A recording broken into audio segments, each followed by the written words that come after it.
A nurse rode 100 miles daily on her motorcycle, treating rural patients and even using her own money for medication. One night, mysterious headlights followed her down a dark road. What happened next would change everything. This is Hammer and Tails. Let's get started. Beth Sullivan's alarm buzzed at 5:30 a.m., same as it had every weekday for the past 4 years.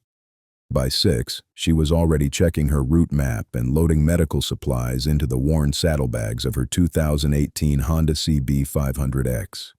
The bike had 180,000 miles on it now, mostly from her daily rounds through the back roads of rural Montana. Most nurses worked in hospitals or clinics. Beth had chosen something different. As a traveling nurse for Cedar Hollow Health Services, she rode 100 miles every day visiting patients who couldn't make it to town. Elderly farmers with diabetes, ranch families whose nearest hospital was 3 hours away, people who'd grown up believing that asking for help was a sign of weakness. Beth had grown up in these same hills. Her father had been a ranch hand, her mother a teacher at the one-room schoolhouse that still served outlying areas. She understood the pride that kept people from seeking medical care, the financial struggles that made every doctor visit a difficult choice. The Honda fired up with a familiar rumble. Beth pulled on her riding jacket and helmet, checking the weather forecast one more time. Clear skies, but that could change fast in October. Her first stop was always Walt Brennan's place, a small ranch about 20 miles north of town. Walt was 74, diabetic, and stubborn as a mule about checking his blood sugar. His wife had passed 2 years ago, and his son Tommy worked construction in Billings, only making it home on weekends. "Morning, Walt," Beth called, parking the Honda next to his porch. Walt emerged from the barn, moving slower than he had 6 months ago. "You're early today." "Same time as always. You ready for your check?" Walt grumbled but submitted to the blood sugar test. The numbers weren't good. Again. "Walt, your levels are too high. Are you taking your medication?" "Pills are expensive," Walt said, not meeting her eyes. Beth reached into her jacket pocket and pulled out a small bottle. "I picked up an extra prescription. Insurance mix-up at the pharmacy." It wasn't true. Beth had paid for the medication herself, like she'd done for 3 other patients this month. Her nursing salary was decent, but between student loans and living expenses, there wasn't much left over. Still, she couldn't watch people suffer when a $20 prescription would help. Walt took the bottle reluctantly. "I'll pay you back. Don't worry about it." Beth spent the next 8 hours visiting 14 more patients scattered across the county. Mrs. Caldwell, who needed wound care after a fall. The Fletcher family, where the youngest daughter had asthma and couldn't afford a specialist. Jim Crawford, a veteran dealing with chronic pain who'd rather endure it than face another VA hospital visit. At each stop, Beth did more than just medical care. She listened. She problem-solved. When the Fletchers mentioned their daughter's inhaler was empty, Beth happened to have a spare sample from the clinic. When Jim Crawford's prescription had run out, she made a note to call his doctor about payment options.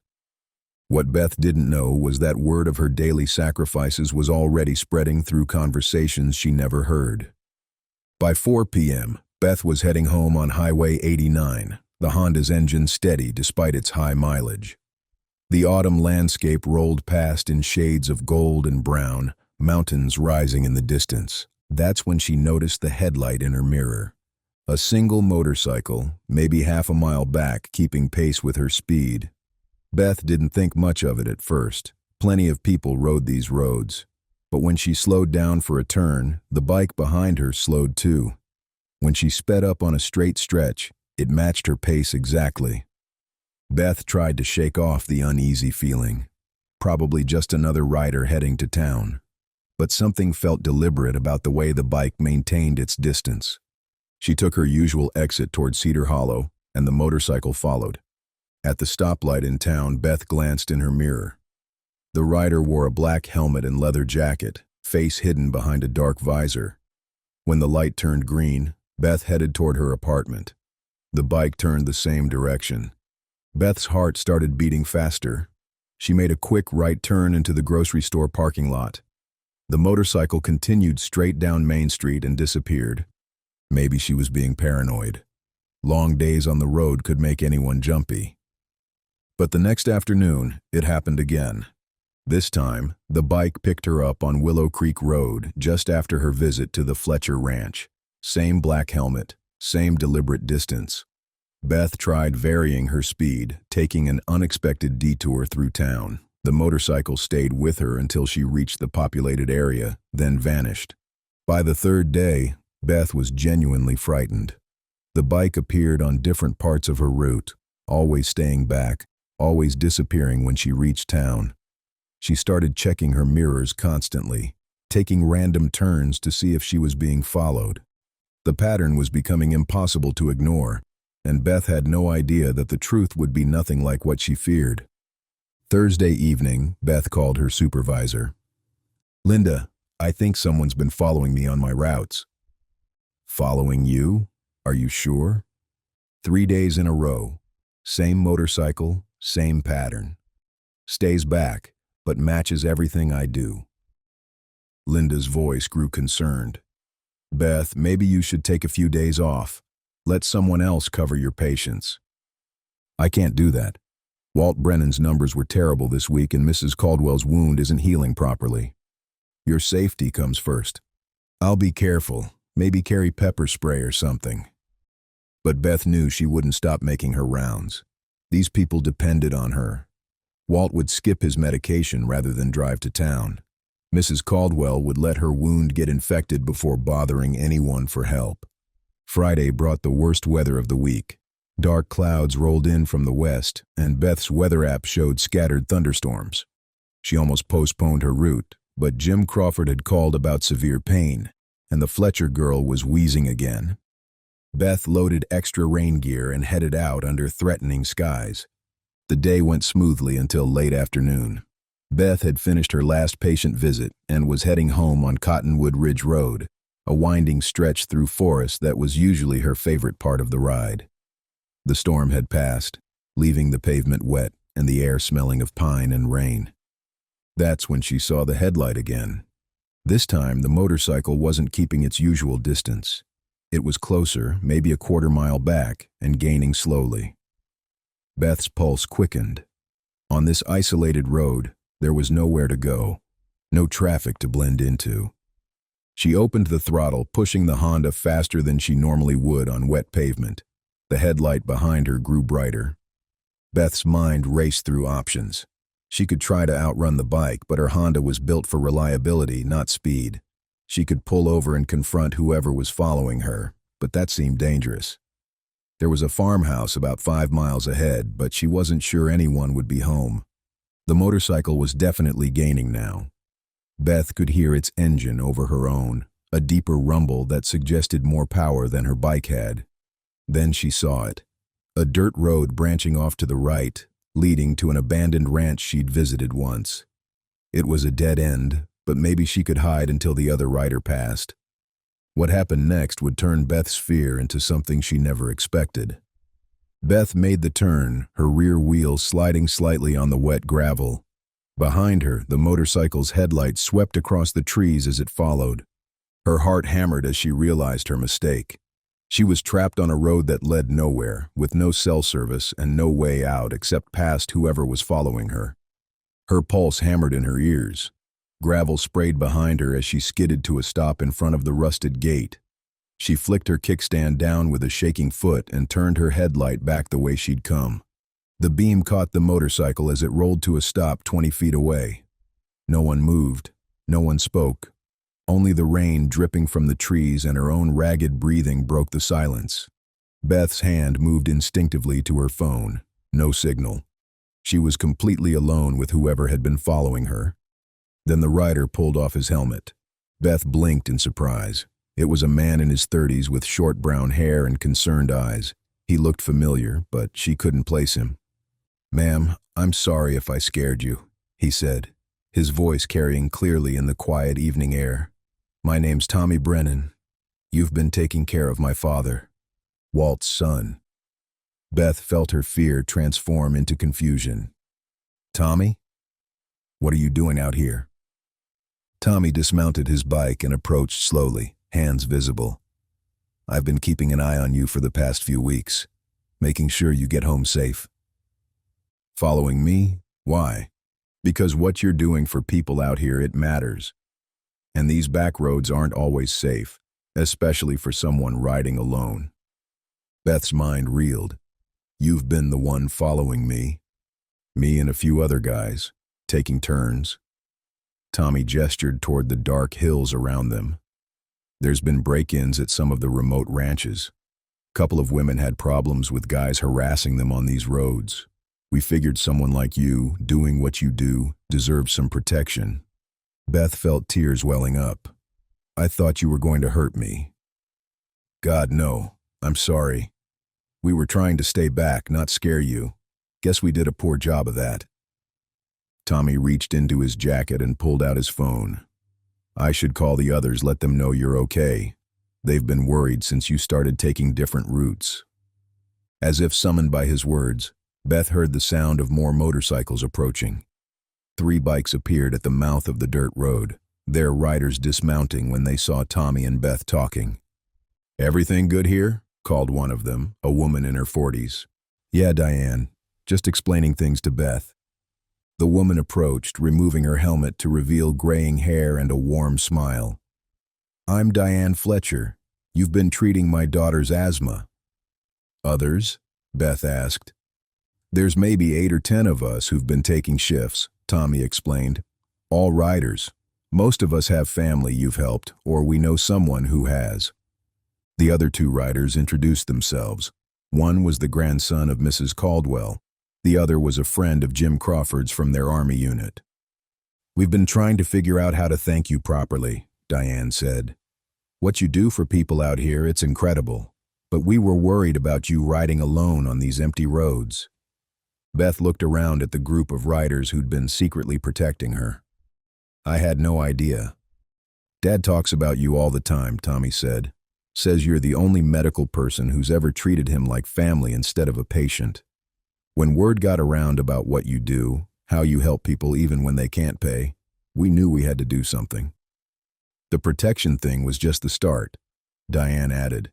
"We've been talking to other riders across the state, people who understand what it means to take care of your community." Over the next hour, as the sun set behind the mountains, Beth learned about a network she'd never known existed. Motorcycle riders who'd organized themselves into informal support systems for people like her. Veterans who checked on isolated elderly neighbors. Bikers who escorted domestic violence victims to court. Riding groups that delivered supplies to rural areas after natural disasters. "It's not organized or anything," Tommy explained. "Just people who understand that looking out for each other is what matters. And right now," Diane said, "we're looking out for you." Beth rode home that evening with 5 motorcycles escorting her, feeling safer than she had in weeks. But she had no idea that her story was about to reach people who could change everything. 3 days later, Beth was preparing for her morning route when she heard the rumble of multiple engines approaching her apartment. She looked out the window and felt her breath catch. The street was filling with motorcycles. Not just the few riders she'd met, but dozens of them. Bikes of every size and style, riders of all ages, more arriving every minute. Beth threw on her jacket and went outside. Tommy Brennan was among the crowd, along with Diane Fletcher and the others she'd met. But there were many more faces she didn't recognize. "What's going on?" Beth asked. A tall man with gray hair and sergeant stripes on his leather vest stepped forward. "Ms. Sullivan, I'm Marcus Webb, president of the Montana Veterans Motorcycle Association. We heard about what you've been doing for people in the rural areas." He gestured to the crowd of riders. "Word travels fast in the riding community. When we learned about a nurse who rides 100 miles a day to help people who can't afford medical care, who uses her own money to buy medications for patients, we knew we had to help." Another rider, a woman in her 60s, approached. "I'm Carol Jensen. My late husband was a Navy corpsman. Before he passed, he always said the most important thing was taking care of people who couldn't take care of themselves." One by one, riders shared their connections to Beth's work. Family members she'd helped, Stories they'd heard about her dedication. Veterans who understood the importance of serving others. The thing is, Marcus continued, we know what it costs to do what you're doing. Gas, maintenance on your bike, medical supplies you buy yourself. We want to help. A flatbed truck pulled up behind the motorcycles. On it sat a Honda Africa Twin, not brand new but meticulously restored. Local dealer donated it, Marcus explained. Previous owner traded up, but this one's got plenty of miles left. More reliable, better suspension for rough roads, larger fuel tank so you don't have to stop as often. Carol Jensen handed Beth an envelope. There's more. We took up a collection. Beth opened the envelope. The check was for $8,000, more than she'd ever seen at once. I can't accept this, she whispered, stepping back. Beth, Carol said gently, we've all been where you are, stretching every dollar to help people. Let us help you help them. You already have, Diane Fletcher said with a smile. It's done. The bike's titled in your name. The money's in an account we set up for you. But there's something else, Tommy added. We talked to the folks at Cedar Hollow Health Services. They're getting a grant to buy a medical supply van. It'll be stationed at the clinic, stocked with everything you need. You can load up your bike each morning instead of carrying limited supplies. Another rider stepped forward, a young man with EMT patches on his vest. I'm Jake Walsh. I work ambulance in Billings. We've arranged for medical supply companies to donate basic medications, wound care supplies, diabetic testing materials. The van will be restocked monthly. Beth looked around at the crowd of people who'd traveled from across the state to support her work. Why would you do all this? Marcus answered for the group. Because what you do out there, it's what we all believe in. Taking care of people who need help.